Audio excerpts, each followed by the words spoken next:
a gente vai falar sobre medos e traumas, que são coisas que existem e a gente não pode minimizar, não pode negar. Então, Gabriela, agradeço a sua presença. Deixa eu antes fazer uma pergunta, até para que você entenda também um pouco, né, do contexto do Micael. Surgiu naturalmente, espontaneamente essa pauta, ele comentou que não sabia andar de bicicleta e aí quando começou a campanha do agasalho a gente propôs, então a hora que encher, como uma forma de fazer uma brincadeira, estimular o pessoal de casa, você aprende a andar e ele aceitou. Micael, como você disse na matéria, logo cedo, já criança, você ficou com medo de andar, foi isso, né? Isso, eu era pequena, tinha acho que antes dos 5 anos, eu acho. E aí eu tinha uma bicicleta de rodinhas, só que naquela época eu caí um tombo. Eu não lembro dessa cena, né? Mas isso minha mãe contou.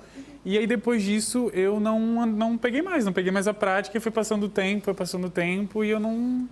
Pra mim, não é um trauma exatamente, mas, por exemplo, quando eu tava lá tentando, era muito difícil, assim. Pra mim era e aí bateu a ansiedade, bateu o nervosismo, né? E o medo de não conseguir, o medo de cair. Eu tenho muito medo de... Eu assumo, né? Eu sou uma pessoa muito medrosa.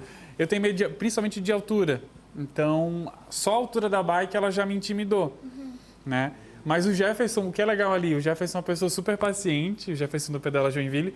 Então, a todo momento ele estava ali, muito paciente, me ensinando, me ajudando, porque realmente foi bem difícil nesse sentido, assim. Aí entra a Gabriela, pergunta para ela, a presença dela, que é psicóloga. Gabriela, o medo, de certa forma, ajuda na nossa sobrevivência, mas também não pode ser minimizado quando, por exemplo, um adulto manifesta ou mesmo uma criança, né? E você trabalha também com essa questão.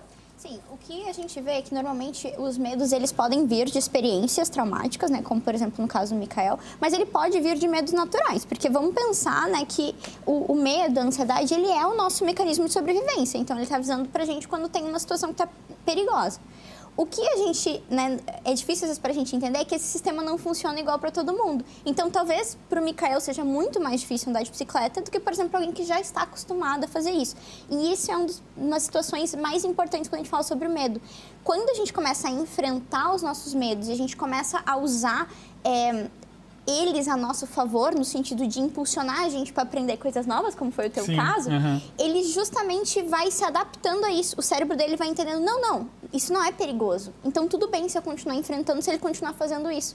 E aí ele se acostuma com aquele estímulo. Agora, Micael, se tu quiser fazer uma pergunta também, eu só queria aproveitar esse gancho. O Micael, ele estava aberto a isso. Não, eu vou encarar. Mas quando a pessoa realmente ela não consegue nem olhar para isso, tem tanto medo de voar de avião, tanto medo de dirigir um carro, que não consegue nem pensar nessa possibilidade. O que faz? Qual o primeiro passo? Então, o primeiro passo é entender se aquilo ali está causando um problema no funcionamento daquela pessoa. Ah, não, Gabi, eu tenho uma viagem de negócio, eu preciso pegar um avião. Isso é importante para mim, eu preciso ir lá naquele lugar. Então, está causando sofrimento. O ponto é o quanto que a pessoa está disposta a enfrentar. Ela pode não gostar da ideia e provavelmente ela não vai gostar até efetivamente acontecer. O ponto é ela estar disposta a mudar. Porque vai ter gente que vai dizer, não vou, fim, e não vai.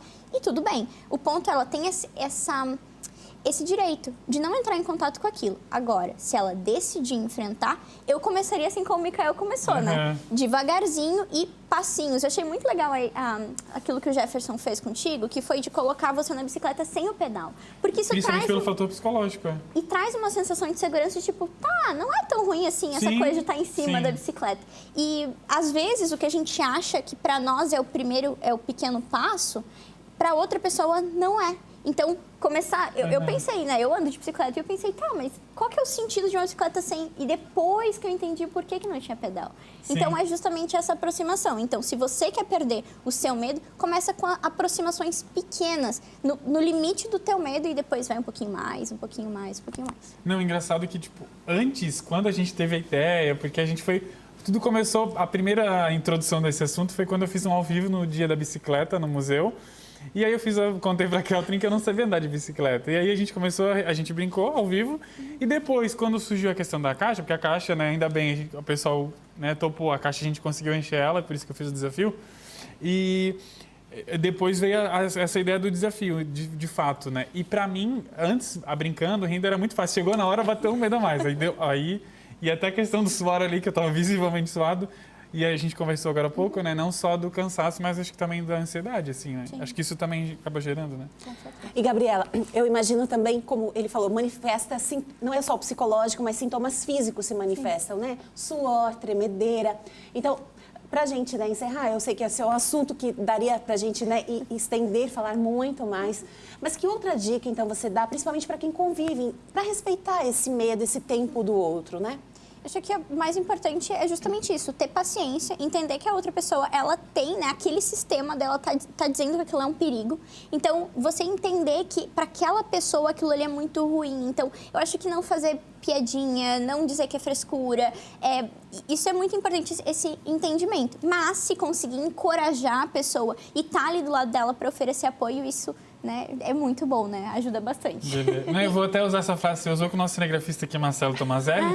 Ele estava rindo de mim durante a matéria e antes também. Então, o recado da Gabi fica para ele hoje. E vale para adultos e vale para crianças Isso também. mesmo. Não obrigar, né, Gabi? Isso. E acho que um recado importante para quem... o Pedala Joinville tem um programa para ensinar adultos a andarem de bicicleta, que é naquele mesmo esquema que eu fiz.